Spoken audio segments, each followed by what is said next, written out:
Before every flight, a pilot must make a decision on whether to fly. Officials say it's not just if the flight can happen, but whether you should actually be flying. When the risk is too high, to really take it upon yourself as being the decision maker in the flight to say maybe I shouldn't go on this flight, right? Maybe I'll wait until the weather improves. Maybe I'll find a different airport. The National Transportation Safety Board says pilots need to consider multiple factors before taking off, especially in Montana where weather conditions and terrain can vary. It's really important to understand all of the different factors involved in your flight, the weather information, the airport that you're landing at, the performance of your aircraft, the limitations that you might have as a pilot, whether or not you're certified to fly through clouds, whether you have mountain flying experience. And in 2025, the number of aviation accidents are higher than the last decade. When we look at the accident numbers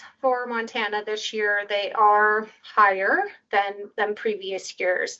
Unfortunately, we can't so much calculate a rate specific to states based on the available data, but we do know the actual number when we look back, right? We have had more numbers of events this year. In 2025, Montana reported 24 aviation crashes.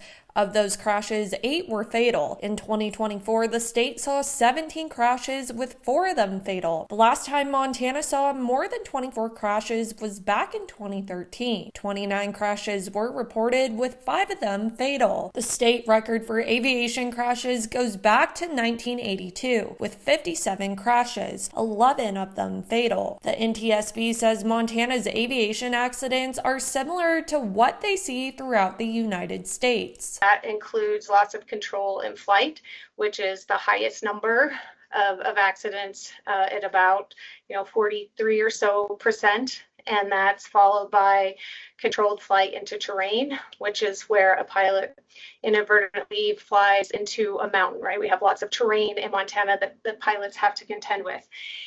We have abrupt maneuvers is another one of the top accident causes in Montana, and then unintended entry into instrument meteorological conditions. For every aviation accident, the NTSB is notified, but when it comes to a fatality crash, a team is sent to the site. The purpose of getting to the site is really to document the site, ensure that we have the entire aircraft there at the accident scene, and to document any perishable evidence. The NTSB says understanding the conditions and knowing when to not fly can determine whether you're going to land safely. Reporting in the Flathead, Sadie Risen, NBC Montana.